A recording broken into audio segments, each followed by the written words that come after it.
এই দোয়াটা যদি আপনারা পড়তে পারেন, ভবিষ্যতের যে কোনো শঙ্কা, আশঙ্কা, বিপদ আপদ, বালা মুসিবত, এই বিষয়গুলোর ব্যাপারে আল্লাহর পক্ষ থেকে একটা সাকিনা এবং সুকুন হৃদয় নাজিল হবে ইনশাআল্লাহ। একটু বড়, যেহেতু এখানে তালেবে ইলমগণ অনেক, তারা তো শুনলেই মুখস্থ করতে পারবেন, তাই আমি নোট করে আনছি।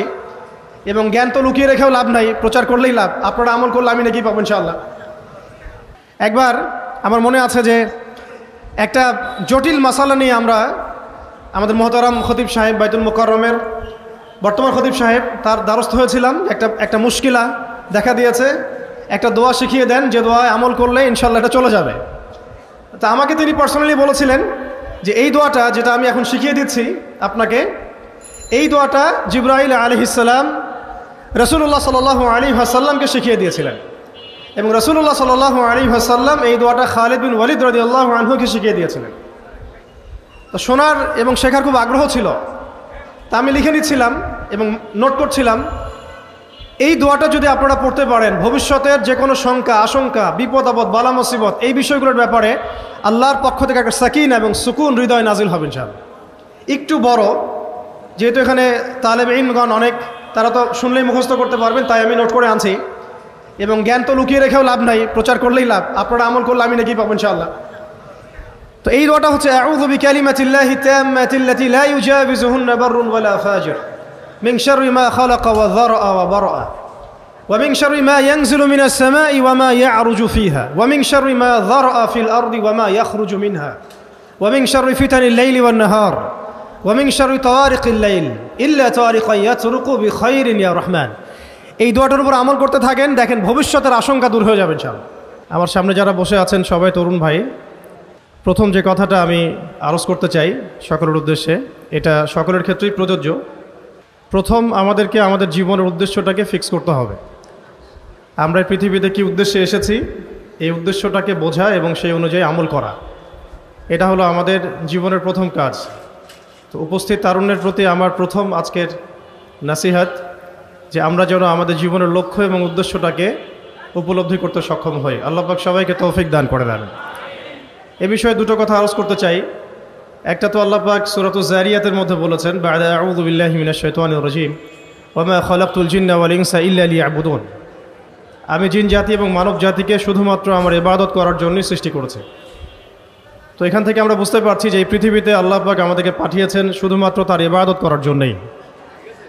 আর এটা আল্লাহ পাকের অনেক বড় দয়া যে আল্লাহ রাব্বুল আলামিন আমাদের ব্যক্তিগত কাজ, অর্থনৈতিক কাজ, আমাদের ব্যবসা বাণিজ্য, পরিবার, স্ত্রী সন্তান, মুআমালাত, মুআশারাত, এগুলোকে ইবাদতের মধ্যে অন্তর্ভুক্ত করেছেন যদি আমরা কয়েকটা শর্ত পূরণ করতে পারি। কাজগুলো যদি আল্লাহ পাকের সন্তুষ্টির জন্য হয় এবং রাসূল সাল্লাল্লাহু আলাইহি ওয়াসাল্লামের তরিকা মোতাবেক হয় এবং রিজিক যদি হালাল হয়, ইনশাআল্লাহ তাআলা স্ত্রীর মুখে অন্ন তুলে দেওয়াও নেকির কাজ বলে গণ্য হবে ইনশাআল্লাহ। তো এই পৃথিবীতে এসেছি আমরা দুটো উদ্দেশ্য নিয়ে। একটা হলো আল্লাহ রাব্বুল আলামিনের ইবাদত করা, যেমনটা আমরা বললাম ওয়া মা খালাকতুল জিন্না ওয়াল ইনসা ইল্লা লিয়াবুদুন। আরেকটা উদ্দেশ্য আছে আমাদের পৃথিবীতে আসার, সেটা হচ্ছে আল্লাহ রাব্বুল আলামিনের জমিনে আল্লাহ পাকের দ্বীনটাকে কায়েম করা বা বাস্তবায়ন করার চেষ্টা করা। এই ব্যাপারে আল্লাহ পাক আমাদেরকে স্পষ্ট আদেশ দিয়েছেন। সূরা আল ইমরানেও বলেছেন, কুনতুম খায়রা উম্মাহ উখরিজাত লিন-নাস তা'মুরুনা বিল মা'রুফ ওয়া তানহাউনা 'আনিল মুনকার ওয়া তু'মিনুনা বিল্লাহ। ঠিক একইভাবে আল্লাহ রাব্বুল আলামিন সূরা মুহাম্মাদের মধ্যেও বলেছেন, ইন তানসুরুল্লাহা ইয়ানসুরকুম ওয়া ইউসাব্বিত আকদামাকুম। তোমরা যদি আল্লাহর দ্বীনকে সাহায্য করো, আল্লাহকে সাহায্য করো, তাহলে আল্লাহ পাকও তোমাদেরকে সাহায্য করবেন। ওয়া ইউসাব্বিত আকদামাকুম, তোমাদের পা আল্লাহ পাক শক্ত করে রাখবেন। আর ওয়া ইন তাতাওয়াল্লাউ ইয়াস্তাবদিল কওমান গায়রাকুম, আর তোমরা যদি মুখ ফিরিয়ে নাও, পৃষ্ঠ প্রদর্শন করো, তাহলে জেনে রেখো আল্লাহ পাক অন্য কওমকে তোমাদের স্থলাভিষিক্ত করবেন এবং তারা তোমাদের মতো হবে না। এই আয়াতগুলো থেকে আমরা বুঝতে পারছি যে আল্লাহ রাব্বুল আলামিনের জমিনে তার দিন কায়েম করা, তার দিনের সহযোগী হওয়া, দিন একামতে দিনের কাজ করা, দিন প্রতিষ্ঠার জন্য কাজ করা, এইটা আমাদের পৃথিবীতে আসার অন্যতম একটা উদ্দেশ্য। তাই আমি তরুণ ভাইদেরকে হৃদয়ের অন্তঃস্থল থেকে অনুরোধ করব, জীবনের উদ্দেশ্য সম্পর্কে আমরা সচেতন হই। আমরা পৃথিবীতে শুধু খেলতামাশা করতে আসি নাই, সময় নষ্ট করতে আসি নাই, শুধু চাকরির পিছনে ছুটতে আসি নাই, ব্যবসার পিছনে ছুটতে আসি নাই। আমাদের এই পৃথিবীতে আসার একটা উদ্দেশ্য আছে, একটা মোটিভ আছে, সেটা হলো নিজে আল্লাহর ইবাদত করব এবং আল্লাহর দ্বীন এর তাবলীগ, দাওয়াত এবং জিহাদে অংশ নিব, যাতে করে আল্লাহর জমিনে আল্লাহর দিন কায়েম হয়। আল্লাহ পাক আমাদের সবাইকে মকবুল কাফেলায় শামিল করেন, আমিন। দ্বিতীয় যে বিষয়টি আমি বলতে চাই সেটা হলো, এই যে মহান একটা মিশন নিয়ে আমরা পৃথিবীতে এসেছি, এটাকে বাস্তবায়ন করতে হলে আমাদেরকে ইলম অর্জন করতে হবে। ইলম অর্জন না করে যদি আমরা কোনো কাজ করতে যাই, সেখানে উপকারের জায়গায় ক্ষতি বেশি হতে পারে। এবং দ্বীনের ইলম একা একা হাসিল করা যায় না, অবশ্যই বরেণ্য এবং মুহাক্কিক উলামায়ে কেরামের সোহবত জরুরি। এই বিষয়টা আমরা অনেকে বুঝতে পারি, অনেকে পারি না। খাস করে যারা জেনারেল ব্যাকগ্রাউন্ড থেকে আমরা উঠে আসছি, অনেকেই দেখা যায় দিন আমরা শিখতে চাই ঠিকই, লেখাপড়াও করি, বই পুস্তক পড়ি, অনেকে আরবিও ভালো বলতে পারেন, কিন্তু উলামায়ে কেরামদের সোহবত এবং সান্নিধ্য নেই। এই বিষয়টা এতটা ক্ষতিগ্রস্ত, এতটা ক্ষতির কারণ যে নেক্সট স্রোতে মানুষ ধোঁকা খেতে পারে। এই ইলমের তো দুটো শাখা আছে, একটা দুনিয়াবি জ্ঞান, একটা দ্বীনি জ্ঞান। তো দুনিয়াবি জ্ঞানের জন্য এই বিষয়টাকে আমি শর্ত বলে মনে করছি না, কিন্তু দ্বীনি ইলম অর্জনের জন্য অবশ্যই একজন বরেণ্য মুহাক্কিক উলামায়ে কেরামের সোহবত অবশ্যই জরুরি। এবং দ্বীনি ইলমের বিষয়টা শুধু কিতাবের মধ্যেই সীমাবদ্ধ নয়। কিতাব আমাকে একটা ক্লাসিক্যাল আলেম হওয়ার পর্যায়ে পর্যন্ত নিয়ে যায় ঠিকই, কিন্তু আল্লাহকে চিনতে হলে, আল্লাহকে পেতে হলে, আল্লাহর মারেফত হাসিল করতে হলে একটা আধ্যাত্মিক জ্ঞানের প্রয়োজন আছে। এই জ্ঞানটা আপনি কিতাবের মধ্যে পাবেন না। এটাকে হাসিল করতে হলে অবশ্যই আল্লাহওয়ালা বুজুর্গ মানুষদের সোহবতে আসতে হবে। ঠিক যেমন নবী মুসা আলাইহিস সালামকে আল্লাহ রাব্বুল আলামিন বলেছিলেন, তোমার চেয়েও জ্ঞানী মানুষ পৃথিবীতে আছে। সূরা কাহাফে বিস্তারিত ঘটনা আছে, এতটা বলার সময় এখানে নাই, আপনারা পড়ে নিতে পারবেন।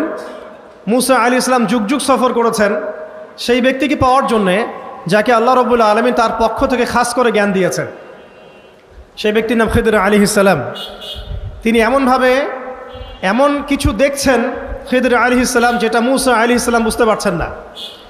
মুসা আলাইহিস সালাম নবী হওয়ার পরেও বুঝতে পারছিলেন না কেন নৌকা ফুটা করা হচ্ছে, কেনই বা বাচ্চাটাকে হত্যা করা হলো, আর কেনই বা দেয়ালকে নির্মাণ করা হলো। খিদর আলাইহিস সালামকে আল্লাহ রাব্বুল আলামিন এমন আধ্যাত্মিক জ্ঞান দিয়েছিলেন, আল্লাহর মারেফত দিয়েছেন, তিনি এমন কিছু দেখতে পাচ্ছেন দূর পর্যন্ত, যেটা মুসা আলাইহিস সালাম বুঝতে পারছেন না।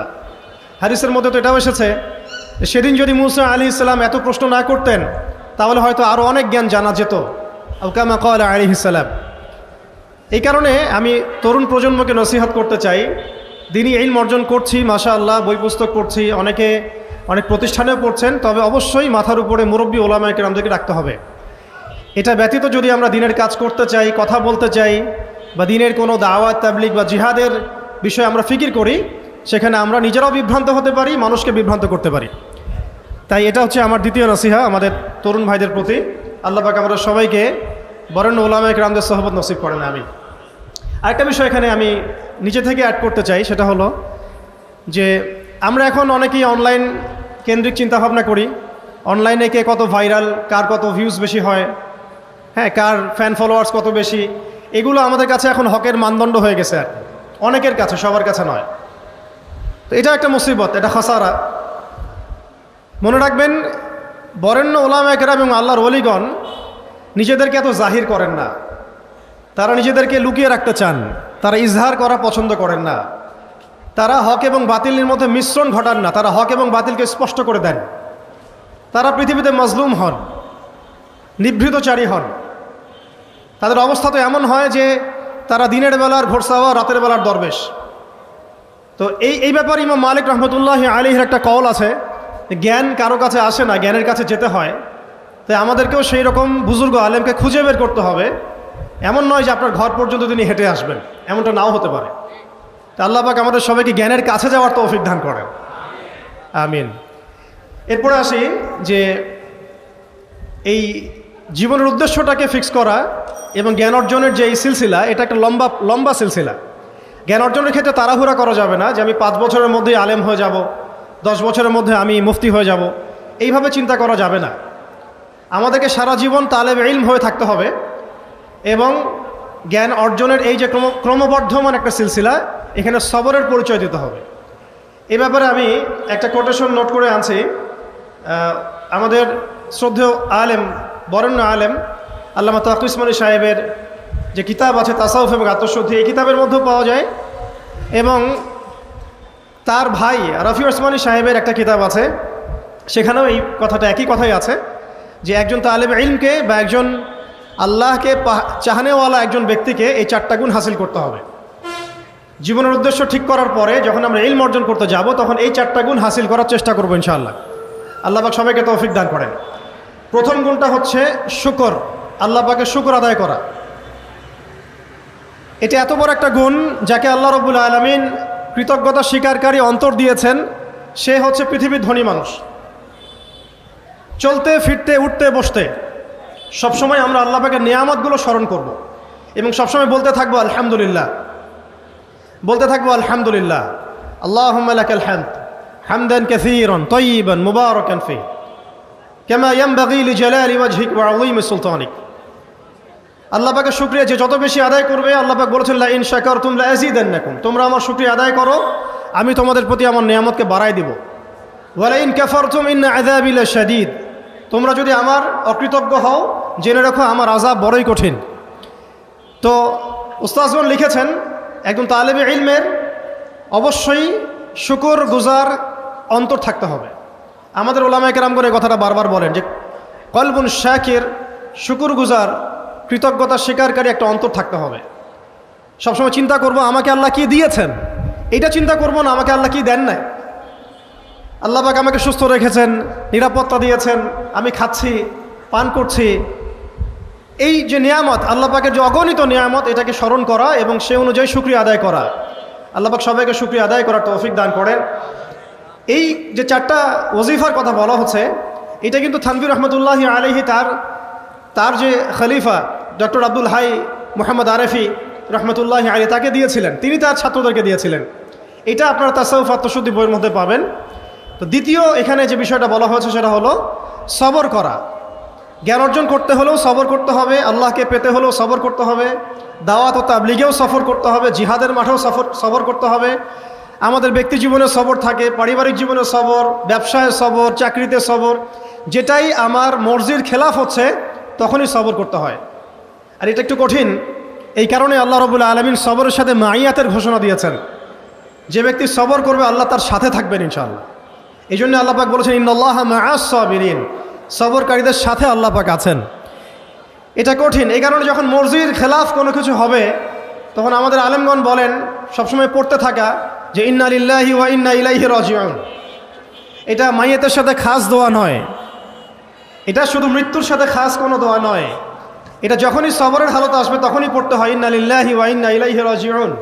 কারণ উলাইকা আলাইহিম সালাওয়াতুম মির রাব্বিহিম ওয়া রাহমা ওয়া উলাইকা হুমুল মুহতাদুন, এটা হেদায়েত পাওয়ার মাধ্যমও বটে এবং তাদের সাথে আল্লাহ পাকের রহমত আছে।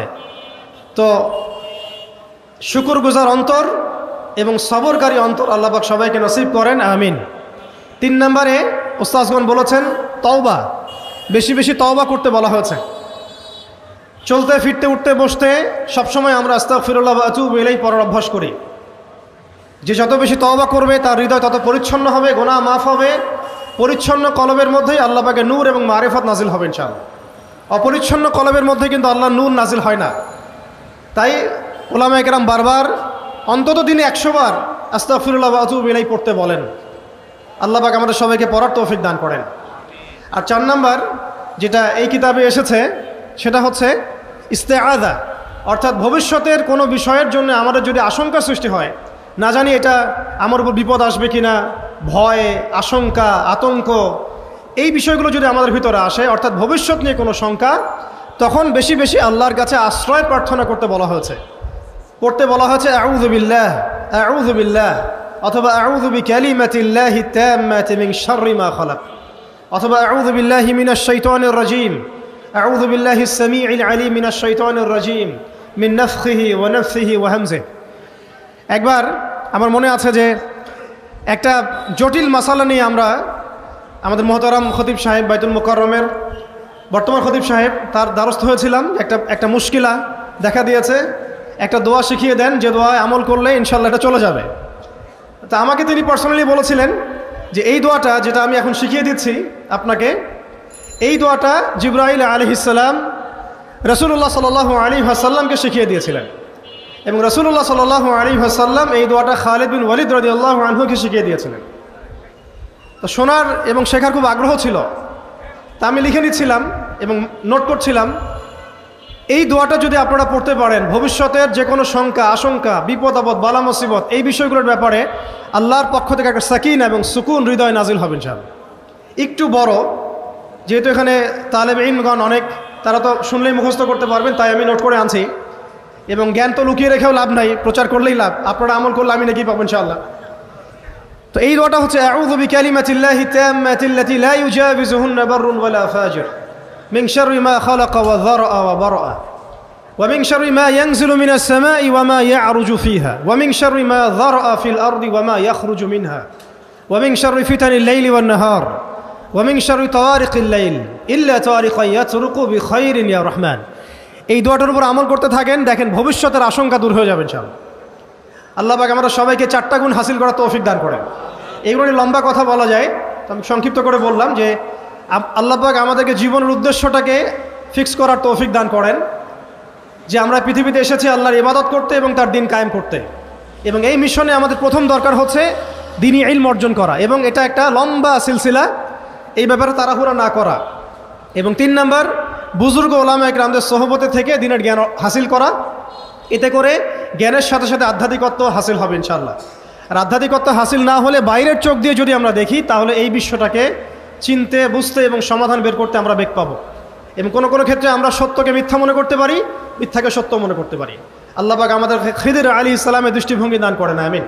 আর 4 নাম্বার, প্রত্যেক তালেব ইলমের এবং যারা আল্লাহর পথের সেনানী হতে চান বা হতে চাই, আমরা মুজাহিদ হতে চাই, মুবাল্লিগ হতে চাই, মুহাদ্দিস হতে চাই, বা দ্বীনের পথে আমরা শহীদ হতে চাই, এই তামান্না যাদের আছে তাদেরকে এই 4টা গুণ হাসিল করতেই হবে। আল্লাহ পাক তৌফিক দান করেন।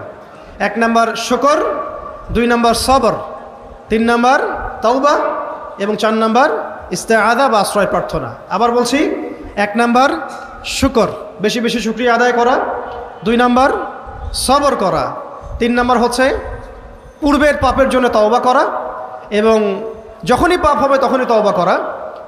ওলামা ইকরামগণ বলেন যে সকাল সন্ধ্যায় সাইয়্যিদুল ইস্তিগফার কখনো না ছাড়া, সকাল সন্ধ্যায় সাইয়্যিদুল ইস্তিগফার কোনো অবস্থায় যেন না ছাড়া। এটা নিশ্চয়ই আপনাদের মুখস্থ আছে।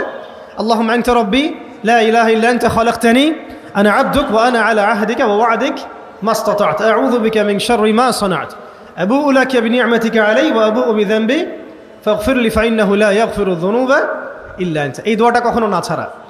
এবং যখন পূর্বের কোনো পাপের কথা মনে হয় যে এতদিন আগে আমার একটা পাপ হয়ে গিয়েছিল, মনটা একটু খারাপ হতে পারে, চোখে পানি আসতে পারে, ইমিডিয়েটলি পড়তে বলা হচ্ছে আস্তাগফিরুল্লাহ ওয়া আতুবু ইলাইহি, আস্তাগফিরুল্লাহ ওয়া আতুবু ইলাইহি। আল্লাহ পাক সবাইকে খাস তওবা করার তৌফিক দান করেন। এবং 4 নাম্বার হচ্ছে আমাদের জন্য জরুরি, সেটা হলো ইস্তেআযা বা আল্লাহ পাকের কাছে আশ্রয় প্রার্থনা করা। আল্লাহ রাব্বুল আলামিন আমাদের সবাইকে তার কাছে আশ্রয় প্রার্থনা করার তৌফিক নসিব করেন, আমিন। 5 নাম্বারটা হচ্ছে যে চলমান যে ফিতনাগুলো আছে আমাদের সামনে, এই ফিতনাগুলোকে কাগজে কলমে আইডেন্টিফাই করা। আমি সহজ করে দিই আপনাদের জন্য। আমাদের সামনে ফিতনাগুলো কয়েকটা ক্ষেত্রে বিভক্ত। একটা হচ্ছে ব্যক্তিগত ক্ষেত্রে ফিতনা, একটা হলো আমাদের শিক্ষা ক্ষেত্রের ফিতনা, একটা হলো আমাদের অর্থনৈতিক ক্ষেত্রের ফিতনা, একটা হলো সাংস্কৃতিক ক্ষেত্রের ফিতনা, একটা পারিবারিক ক্ষেত্রে এবং একটা রাষ্ট্রীয় ক্ষেত্রে, এবং এর চেয়ে বড় পরিসরে আছে বৈশ্বিক ক্ষেত্রে কিছু ফিতনা। এই ফিতনাগুলোকে আমাদেরকে কাগজে কলমে এবং আল্লাহর নূর দিয়ে, কোরআন সুন্নাহর চোখ দিয়ে আইডেন্টিফাই করতে হবে এবং সেগুলোকে সমাধানের পথ খুঁজে বের করতে হবে। আল্লাহ পাক আমাদের সবাইকে তৌফিক দান করেন, আমিন। 6 নাম্বার হচ্ছে যে আমাদের যে গন্তব্য যে আমরা চাই আল্লাহর জমিনে দিন কায়েম হোক, এই গন্তব্যে ইস্তেকামা ধরে রাখা বা ধারাবাহিকতা বজায় রাখা। এমন যেন না হয় যে আমাদের কিছুদিনের কাজ খুব গতিসম্পন্ন হচ্ছে এবং বাকি কাজ মন্থর হচ্ছে, এমনটা যেন না হয়। সিরাতের সুন্নতে নবী সাল্লাল্লাহু আলাইহি ওয়াসাল্লাম যেভাবে দীর্ঘ 23 বছর তার দাওয়াত এবং জিহাদের মিশন চালিয়েছেন, এইভাবে আমরা যেন আমাদের এই গন্তব্যটাকে হাসিল করতে পারি এবং সবর বজায় রাখি, ইস্তেকামা ধরে রাখি, আধ্যাত্মিকতা ধরে রাখি এবং যা জানি তার উপর আমল করার চেষ্টা করি, সুন্নাহ ভিত্তিক জীবনযাপন করার চেষ্টা করি। আল্লাহ পাক সবাইকে তৌফিক দান করেন, আমিন। 7 নাম্বার দরকার হচ্ছে আমাদের হালাল রিজিক। যদি রিজিকটা আমাদের হালাল না হয়, তাহলে এই যে এত বড় বড় কথা বলছি বা এত বড় স্বপ্ন দেখছি, এগুলো কিন্তু ভাই আসলে বাস্তবায়ন করা খুব কঠিন হবে, কোনো কোনো ক্ষেত্রে হয়তো সম্ভবও হবে না। ইন্নাল্লাহা তাইয়্যিব লা ইকবালু ইল্লা তাইয়্যিব। আল্লাহ পাক পবিত্র, তিনি পবিত্র ছাড়া কিছু কবুল করেন না। আর এখন রিজিকের মধ্যে যত ফিতনা, সুদের ফিতনা আছে, ঘুষের ফিতনা, দুর্নীতির ফিতনা, কাগজের টাকার হারামের কিছু ফিতনা চলে আসছে এর ভিতরেও, ক্রিপ্টোকারেন্সির ফিতনা আসতেছে সামনে। এছাড়া আছে আমাদের মার্কেটের সিন্ডিকেট, পণ্য মজুত করা, ভাপে কম দেয়া, মানে হারাম খাওয়ার যতগুলো অপশন আছে আমার মনে হয় এই জামানায় এই যুগে এটা সবচেয়ে বেশি উন্মুক্ত আমাদের সামনে। তো হারাম খাওয়া সহজ, হালালে চলা একটু কঠিন, তবে হালাল খাওয়াটা অসম্ভব নয়।